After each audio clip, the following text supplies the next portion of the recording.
Halo sahabat, apakah kamu merasa kesulitan menemukan waktu untuk membaca Alkitab? Alkitab 1 menit hadir untukmu. Kami membahas pesan firman Allah yang relevan dengan kehidupanmu dalam waktu yang singkat dan to the point. Yuk, subscribe, like, dan share video ini agar semakin banyak orang mendapat pengalaman pribadi dengan Allah. Alkitab 1 menit, sahabat membaca dan mempelajari Alkitab. Tuhan Yesus menyertai kita selalu. Sahabat Alkitab, saat ini kita akan membahas kolom komentar di YouTube channel Alkitab 1 menit. Ada sahabat yang posting di video mengapa Yesus Kristus harus mati untuk menebus dosa manusia. Jadi sahabat Muhammad Yudi 2162. Kami mengasihi sahabat, Tuhan Yesus juga mengasihi sahabat, kami mendoakan keselamatan sahabat. Ini yang dia posting, kalau dosa sudah ditebus Yesus, bebas dong Oten berbuat dosa. Buat teman-teman yang baru pertama tahu tentang diskusi atau debat Alkitab, kadang-kadang ada istilah seperti ini ya, Oten. Oten ini adalah sebutan untuk orang Kristen. Dan Alkitab 1 menit tidak berdebat, tidak berdiskusi, tetapi membagikan iman Kristen dan Alkitab kepada setiap orang yang mau belajar. Sahabat Muhammad Yudi ini sudah berulang kali kirim postingan dan kita tanya jawab dengan damai. Sudah dari sejak 9 hari yang lalu. Kita sudah jawab kalau dosa sudah ditebus Yesus, bebas dong Oten berbuat dosa. Kita jawab secara tegas, tidak. Artinya tidak bebas berbuat dosa. Itu pemahaman yang salah. Hati-hati salah paham, hati-hati suudzon, hati-hati sebab nanti jadinya fitnah. Tanggapan dari Muhammad Yudi, jadi percuma dong tebusan Yesus. Langsung ditanya lagi, dan ini sudah diedit ya sama beliau. Apa bedanya orang Kristen yang hidupnya banyak dosa, seperti melakukan korupsi hingga kaya raya, dan orang Kristen yang jujur tapi miskin di mata Tuhan? Kalau sama dosanya ditebus, enakan korupsi aja, kan uang korupsinya bisa dibagikan ke gereja.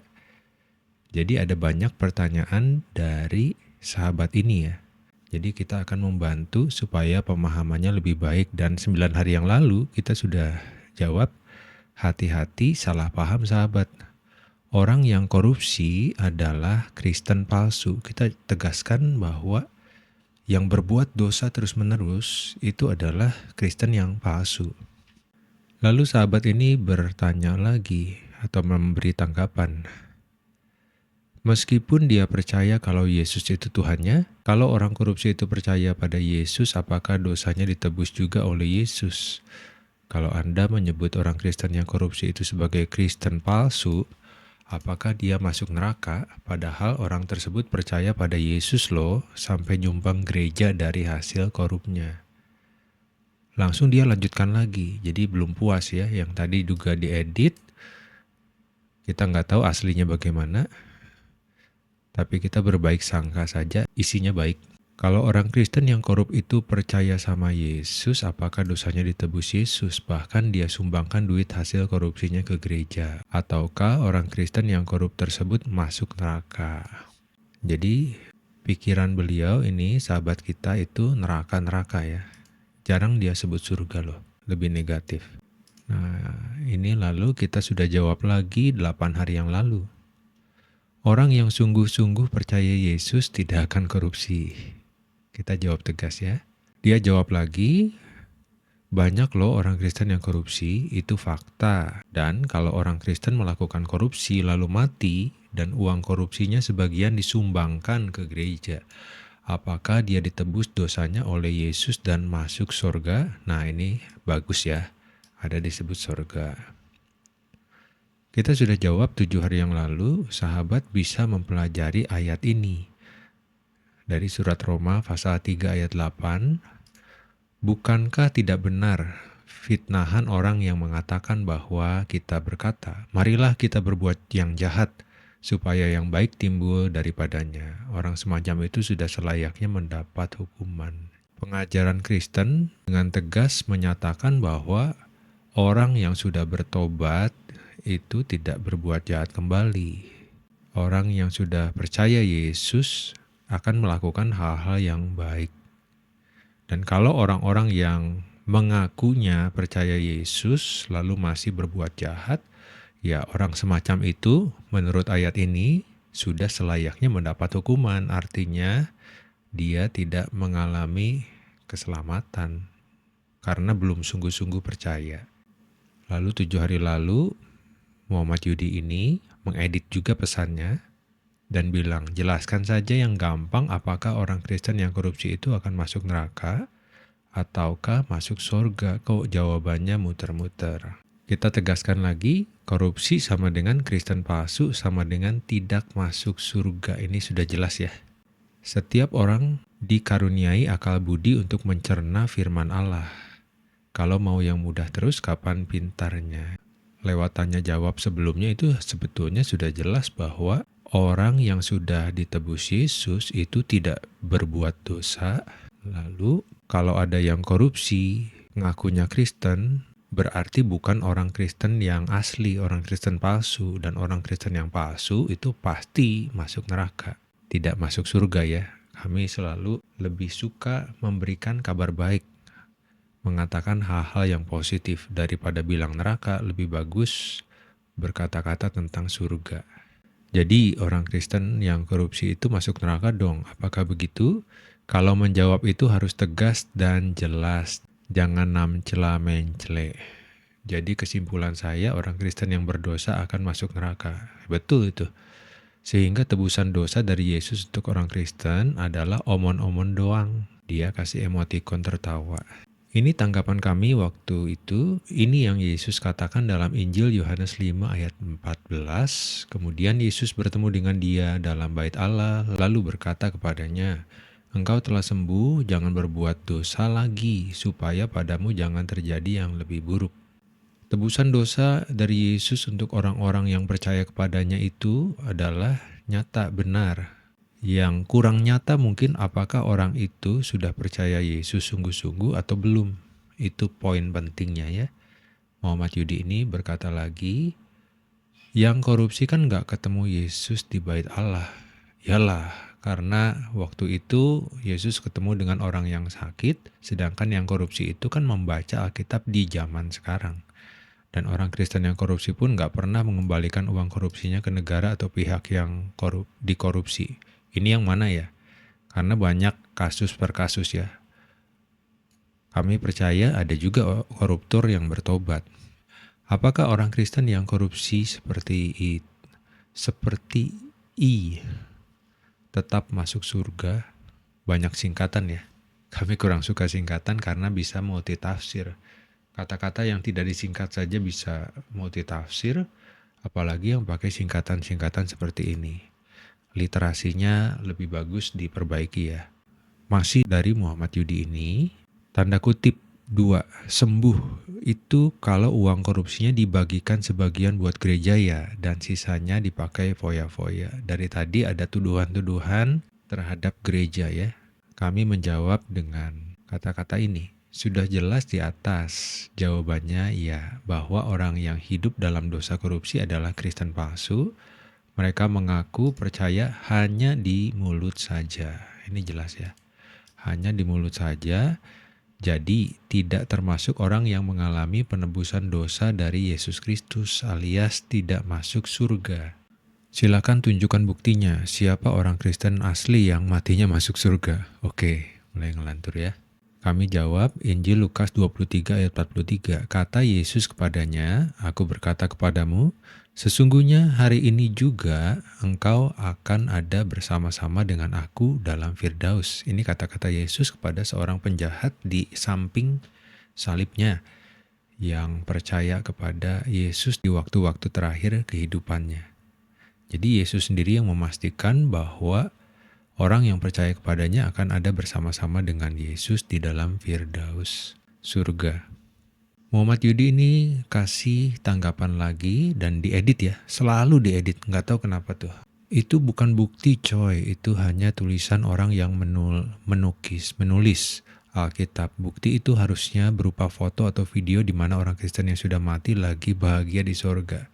Sahabat Alkitab perhatikan ini ngelantur banget karena di agama manapun orang yang sudah mati selanjutnya hidupnya di alam yang lain, nggak ada, tidak akan ada foto atau videonya. Jadi mulai ngelantur banget dan tidak layak ditanggapi sebetulnya. Kami menanggapi seperlunya dan juga karena kasih ya, supaya menjadi pelajaran juga bagi sahabat yang membaca dari komentar-komentar ini, membaca jawabannya dan juga menonton videonya. Yang diajak komunikasi itu adalah orang Yahudi, bukan orang Kristen. Iyalah, karena orang-orang Yahudi itu adalah kebangsaannya Yesus di zaman itu, dan orang-orang yang percaya Yesus disebutnya Kristen. Agama Kristen itu baru ada puluhan tahun setelah Yesus mati. Ya, secara agama memang demikian ya. Tapi secara fakta, orang-orang yang percaya Yesus sudah ada sejak zaman Yesus dong, di abad pertama Masehi. Ingat bro, dan silakan baca dalam Matius 7 ayat 20-23. Yesus mengusir orang-orang yang memanggilnya Tuhan dan ngaku-ngaku bernubuat dan bermujizat atas nama Yesus. Yesus di hari akhir akan mengusir orang-orang demikian dan menyebutnya sebagai pembuat kejahatan gitu coy. Nah, itu adalah tanggapan sepertinya bukan dari Kristen. Karena di dalam agama Kristen, di dalam ajaran Yesus, di dalam Injil Matius, artinya bukan seperti itu. Itu salah tafsir, salah paham, dan sudah menjadi fitnah. Muhammad Yudi ini seperti biasa ya, kirim berkali-kali postingan, dan ini postingan lagi langsung. Kalau bukti itu bukan dari kitab dongeng Lukas, oke, tuduhan lagi ya. Bukti itu harus visual seperti foto atau video, ini ngelantur banget. Di mana ada orang Kristen yang mati lagi happy di sorga. Wow. Kristen itu baru ada di Antioquia yang merupakan murid Paulus puluhan tahun setelah Yesus mati. Yesus dan murid-muridnya itu bukan beragama Kristen coy. Yesus disunat, Yesus berdoa pada Tuhannya. Ibadahnya di sinagog hari Sabat, sedangkan Kristen sekarang apa yang diikuti dari Yesus hanya sok ngaku-ngaku saja. Jawaban kami 5 hari lalu, dalam Alkitab Yesus tidak memerintahkan sunat. Ini fakta ya sahabat Alkitab. Yesus memang disunat sebagai kewajiban orang Yahudi, tetapi tidak pernah memerintahkan sunat kepada para pengikutnya. Dalam Alkitab Yesus Kristus minum anggur, betul, itu adalah perjamuan kudus. Dalam Alkitab juga Yesus Kristus menghalalkan semua makanan. Ayat-ayatnya bisa dicari atau nanti lain kali kita kasih ya. Dalam Alkitab Yesus Kristus menyatakan bahwa dirinya satu dengan Allah. Jelas. Dapat dibedakan tetapi menyatakan bahwa dirinya satu dengan Allah. Satu itu berarti setara, sama-sama ilahi. Yesus Kristus adalah firman Allah yang diutus menjadi manusia. Yesus Kristus lahir di Bethlehem. Beda dengan di kitab agama lain ya. Yesus Kristus disembah oleh orang-orang yang menyadari keilahiannya. Jadi Yesus Kristus tidak minta-minta disembah, dan juga waktu disembah oleh orang-orang lain tidak menolak penyembahan itu. Karena memang Yesus Kristus adalah Tuhan. Yesus Kristus mati dan bangkit kembali. Yang kadang-kadang orang sering lupa, disebutnya Yesus Kristus mati, tapi lupa bahwa Yesus Kristus itu bangkit kembali karena Dia adalah Tuhan yang berkuasa. Kalau sahabat membaca atau mendengar video ini, kami ulang lagi, kami sangat mengasihimu. Tuhan Yesus juga sangat mengasihimu. Kita sudah jawab juga 4 hari yang lalu. Ingat, Yesus Kristus dan murid-muridnya adalah orang-orang Yahudi. Ini fakta ya. Orang-orang Yahudi, para pengikut Taurat Musa, jadi murid-murid Yesus. Artinya apa? Jadi Kristen, karena Kristen sejatinya artinya adalah pengikut Kristus. Yesus Kristus menggenapi segala kurban dan ritual hukum Taurat dengan kematian di atas kayu salib dan kebangkitannya dari antara orang mati. Yesus Kristus mengajarkan hukum kasih kepada Tuhan Allah dan sesama manusia yang merupakan intisari hukum Taurat. Jadi kami membiasakan diri menulis dengan baik dan benar supaya mudah dimengerti. Lalu Yesus Kristus ini menggenapi segala kurban dan ritual hukum Taurat. Artinya apa? Hukum Taurat itu, ketentuan-ketentuan ritualnya itu sudah tidak perlu dilakukan lagi. Karena sudah digenapi oleh Yesus. Dan Yesus Kristus mengajarkan hukum kasih kepada Tuhan Allah dan sesama manusia yang merupakan intisari dari hukum Taurat. Perkataan Yesus dalam Injil Matius, nah ini penting, Injil Matius 7 ayat 21-23. Hati-hati salah paham sahabat. Ayat-ayat ini ditujukan kepada nabi-nabi palsu yang mengaku mengikuti Yesus tetapi tidak hidup sesuai dengan ajarannya. Mereka mungkin melakukan mujizat atau bernubuat atas nama Yesus tetapi hati mereka tidak tulus dan mereka tidak hidup dalam ketaatan kepada Allah. Baca lengkap Injil Matius 7 ayat 15-20 supaya tahu bahwa itu adalah perkataan Yesus kepada nabi-nabi palsu ya. Umat mana yang memanggil Tuhan pada Yesus? Umat mana yang bermujizat dan mengusir setan atas nama Yesus? Umat Islam, umat Hindu, dan umat Buddha nggak pernah menyebut Yesus dan memanggilnya Tuhan, apalagi bermujizat atas nama Yesus. Jadi ayat Matius 7 ayat 21-23 jelas diperuntukkan bagi umat yang memanggil Tuhan pada Yesus, yaitu umat Kristen sekarang. Jadi jelas umat Kristen sekarang nggak dikenal dan bakal diusir oleh Yesus di hari akhir. Oke, ini menarik ya. Tadi sahabat Yudi ini bilang bahwa Kristen itu pengikut Paulus. Tapi di sini disebut pengikut Yesus loh. Karena diperuntukkan bagi umat yang memanggil Tuhan pada Yesus. Pada saat itu kan Yesus masih ada di Injil itu ya. Dan sudah ada Kristen menurut Yudi itu. Jadi dibantah sendiri oleh kata-katanya.